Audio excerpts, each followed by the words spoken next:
Alright, what's up everybody? Back from the dead. I realized very well that my activity over on this channel has been, inconsistent is putting it mildly. It's actually the first time that I'm posting over here in almost a year, I think. And I'll get into all of that by the end of this video, but for now I really just want to dive into the topic at hand and the reason why you clicked on this video, I assume, in the first place, which is of course The Last of Us Part 1 Remake.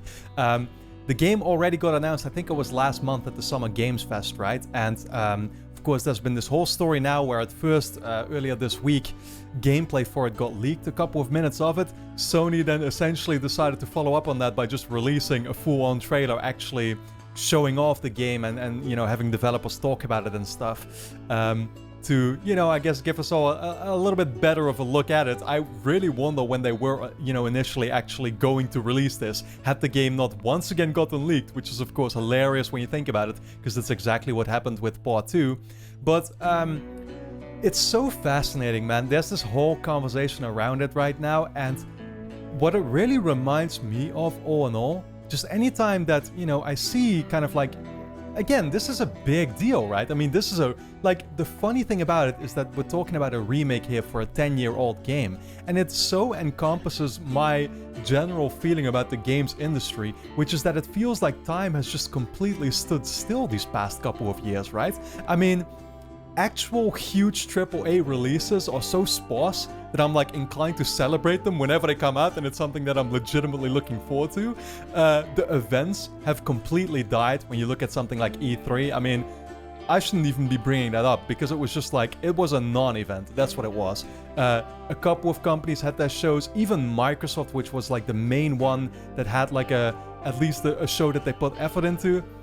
There wasn't really much to talk about there either. Again, it's like trailers and news updates for big releases, they barely happen anymore. God of War Ragnarok is supposed to come out in November. They announced the release date with a damn CGI trailer. Like, when was that? Last month or something? It's just a few months away from the release of it, and we still have yet to really hear anything about it. Other than that one trailer that we got that actually showed the game off, but even that, I think, only really focused on the first couple of hours, and it was just a huge tease. Like, I don't know, man, but to me it just seems like time completely stands still in this industry, and it's a real shame to see because it's not the industry that I sort of grew up with and that I, again, started this YouTube channel with, right? Like, at the time, it was just, there was always something to talk about almost every single day, and now it's like, when you really think about it, one of the biggest things that we even can talk about in the first place is this remake of a 10-year-old game that everybody was already saying from the jump, essentially, wasn't even necessary in the first place. And so that is obviously the big question that everybody is asking themselves, right? Is this remake necessary? I don't even, like, it's hard to even give an answer on that myself, because it is very easy to be super straightforward about it and say, no, of course it's not necessary. Especially looking at the footage that they did actually release, of course, seeing what they did to the game. I would even go as far as saying that, like, certain terms that they used, like rebuilt from the ground up, I find that a little bit sketchy in all honesty. It's like, yes, it's clear that all the assets and stuff were done from scratch. And so you look at the game and it doesn't even necessarily, like, again, graphically it looks great, right? It's gonna play in 60 frames. There's nothing to critique about it there. And as a game on its own, of course, it doesn't have to be said, I think, that The Last of Us holds up as a fantastic single-player experience. I don't even necessarily judge anyone who will go out of their way to buy this, even though I myself, and I'll get into that, but like, I'm not really eager to get this in all honesty. But I don't judge people for wanting to get it simply for how, for the state that gaming is in right now, the complete dryness, the entire lack of real single-player story-driven type of games, which is the type of genre that I am in, or I got into this space for, right? Like, even when you think of we've had some great games this year. Like, I look at Horizon and of course Elden Ring, and all these games have sort of like dominated the conversation, and rightfully so. For me, it's not like, I enjoyed both of those, but they're not, again, the reason why I play games necessarily. I always like those experiences, the games that have it all, if that makes sense, that have the satisfying gameplay, but also the really engaging narrative. You know, just those type of experiences that keep you on the edge of your seat for 10, 15 hours and you just have a blast playing through them, you know, because it's like almost unimaginable that an experience like that, which is, again, story-wise damn near the quality of a movie or a show, or even better sometimes, right? That they actually allow you to play through them. It's, for me, those are like the pinnacle of the medium. And so not really getting any of those kinds of games anymore, I won't in any way judge anybody going out of their way to get this. At the same time, of course, I'll be the very first person to say, no, this remake is not necessary. And again, I can't say that I could consciously support something like this, simply because I think this is not the direction gaming should be headed in. It's all in all also just such a shame to see the kind of damage control, in all honesty, that happens online. The arguments that people come up with on social media to defend these kinds of products, which, you know, I've heard people say that this remake is not a waste of resources because this is a separate team working on it, while at the same time Naughty Dog has confirmed already, of course, they're working on the Faction standalone, you know, release that's coming out next year. I think they have different projects in the work, which they've kind of teased. There is, of course, the HBO show, which, let's be honest, this remake is kind of just an ad for, but, you know, that's the whole reason why they made this in the first place, to sort of coincide with that. But, I mean, how can you possibly say that this remake is not a waste of resources? How can you, like, every single person being put on this project is a person that could have otherwise already been put onto different things, onto that Factions standalone game, onto whatever Naughty Dog is gonna be working on next. The reason why these other projects are taking so long to come out is simply because they had something like this come up in between, right? It should go without saying that, you know, taking away the slightest amount of employees already means it's gonna affect other projects that you could have put those same employees on. I don't even know what we're talking about there. Of course, there is the fact that this remake, and that's the other part, Factions is not included, right? Which, there's a lot of people that loved Factions on the original The Last of Us, myself included. I've always been the biggest defender of Naughty Dog's multiplayer modes, because I will still stand here and say that Uncharted 2, 3, 4, Last of Us, all of those games had fantastic multiplayer modes that were underappreciated, that deserved more support than they ultimately got. But, you know, I still think, like, it makes sense that they never really did get as much because the player bases never were as large, right? More people should have actually been playing those multiplayer modes, but it is what it is. That being said, it being removed from this game, there is absolutely no reason for it. And then people defend that by saying, well, it's okay because we'll be playing that new Factions multiplayer project anyway next year. You don't even need a Factions here. And I remember this exact same argument being used when Uncharted the Nathan Drake collection came out. Did not have any of the multiplayers for Uncharted 2 and 3. People said, that's okay, we're gonna jump on Uncharted 4 multiplayer when it comes out. What happened then? Uncharted 4 multiplayer came out and a lot of people weren't happy with it. A lot of people simply didn't find it as fun as Uncharted 2 and 3 multiplayer, you know, were. And at that point, they suddenly regretted everything that they had said, and it was too late. You know, at that point, there wasn't any more adding those multiplayer modes to the Nathan Drake collection. They obviously weren't going to do that. That was your opportunity right there to stand up and say, this is not okay. But nobody chose to do that. And I see a similar thing going on here with The Last of Us, where you don't even know what this new Factions project is going to be. We have heard no details about it. We haven't been able to play it. We haven't been able to really see it other than like a quick little screen, or it wasn't even a screenshot. It was like artwork that they showed. That might just as well be a Battle Royale game. It might be completely different from the Factions that was on the original Last of Us, which of course we all know, that multiplayer stood quite apart from anything else that really gets released, right? Like, it was super slow paced and great. I mean, again, a fantastic, honestly, multiplayer mode that deserved to be played more than it was. I mean, there was a core community for it always, which was great to see, but of course never did the numbers like a Call of Duty or a Battlefield would do or something, right?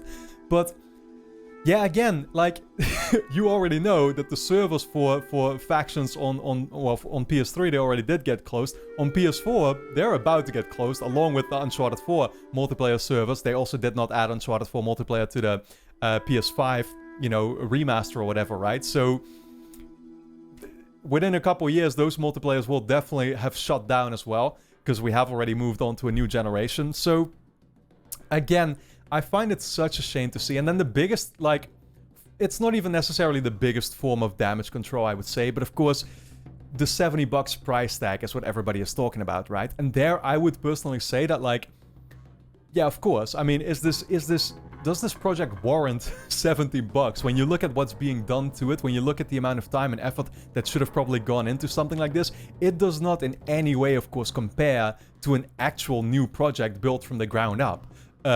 Like something with a completely unique story, with you know, whole new gameplay systems and mechanics, assets, right? Like only really the assets here did get, again, rebuilt from the ground up, and that was it. The story was there, the voice acting was already done, you know, everything is basically done.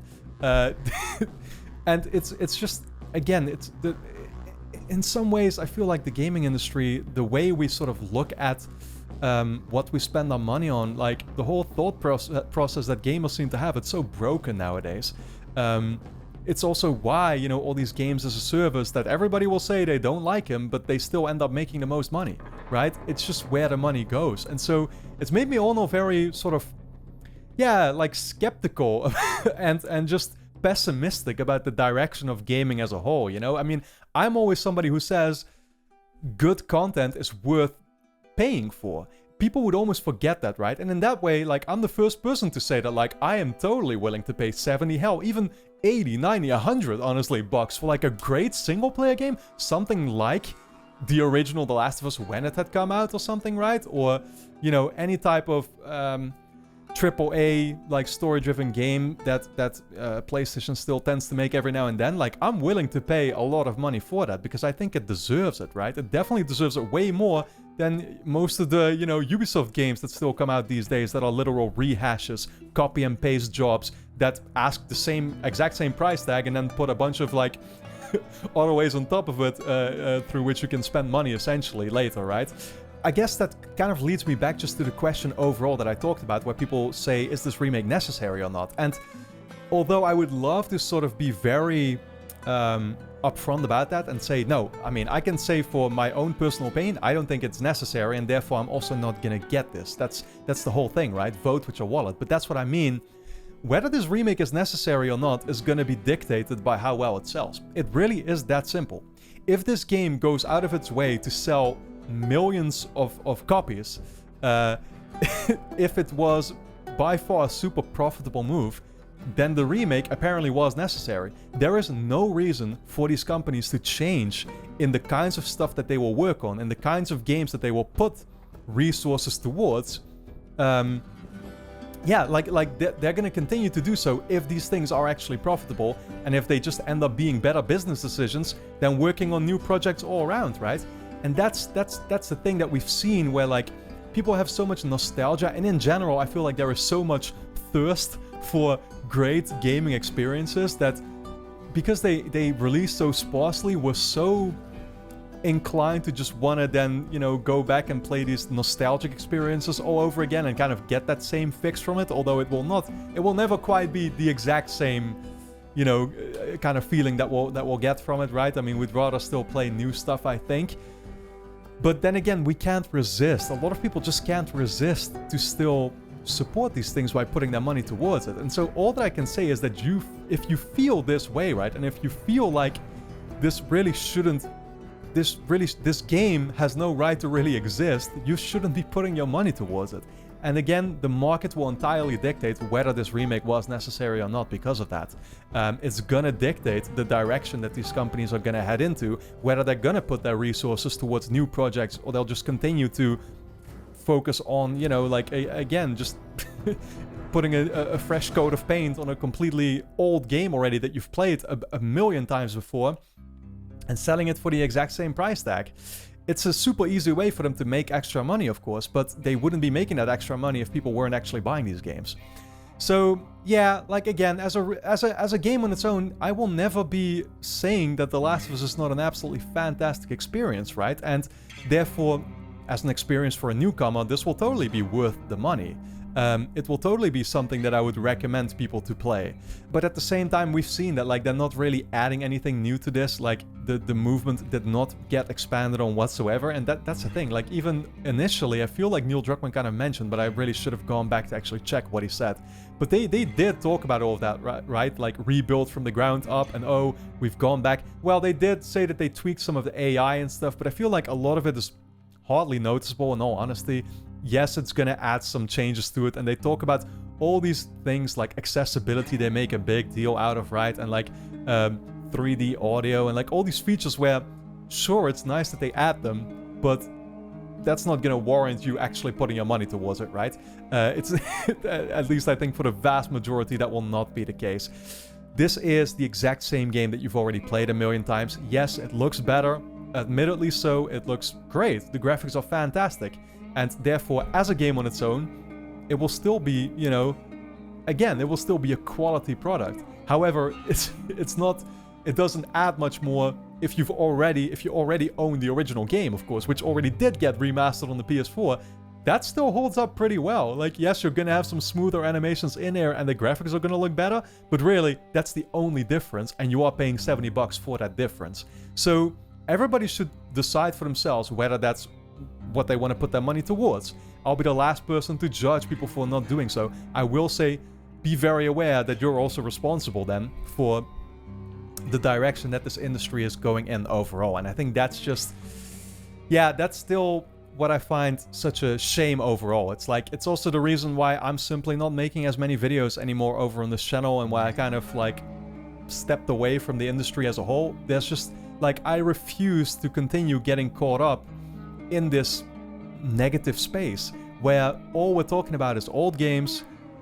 There's never any news, so you know, most of the news that does come out is sort of like just based on whatever people can make up, fake insiders, outrage, clickbait articles by all these, you know, companies like Polygon. It's just like, it's that same cycle that continues, and I refuse to be a part of it anymore. So that being said, I hope you all enjoyed my, you know, my thoughts here on the Last of Us Part 1 remake. I did want to kind of like speak up about this because, yeah, I guess that's the last conversation that we should be having here real quick about the direction of this channel overall and what I'm really planning.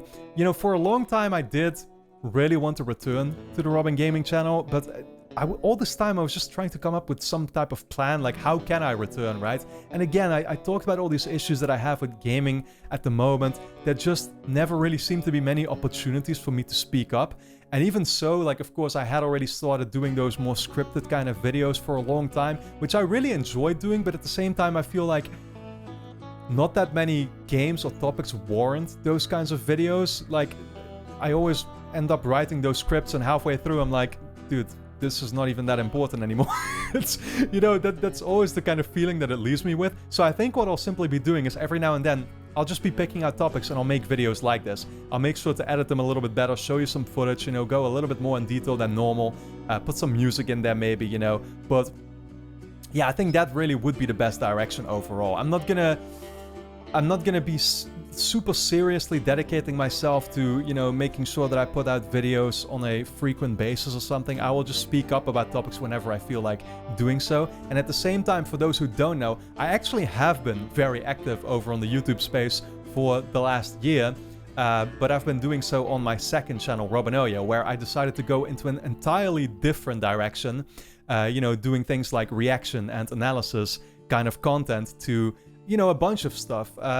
Games is still something that I plan to do over there in the future, so I do want to actually start doing like playthroughs and stuff over there as well, for example, God of War Ragnarok coming up. But in the meantime, I've just kind of been focused on, like, you know, getting my story-driven fix from other types of, you know, media. So I'm reacting to, you know, Better Call Saul, the final season, which is absolutely fantastic. I've been diving into anime, which was entirely new to me, with something like Attack on Titan, and I gotta say that with all my prejudices that I had about anime and sort of like, you know, the shit that I would give it over on my, you know, with my Twitch audience and stuff, it was actually surprisingly amazing. And I've been so pleasantly surprised overall with how great storytelling can still be on in other types of media too, that it's just like, it's been an absolute blast. And Again, I would recommend you all to check out the second channel, Robinillo, and subscribe to it. Hit the notification bell there as well.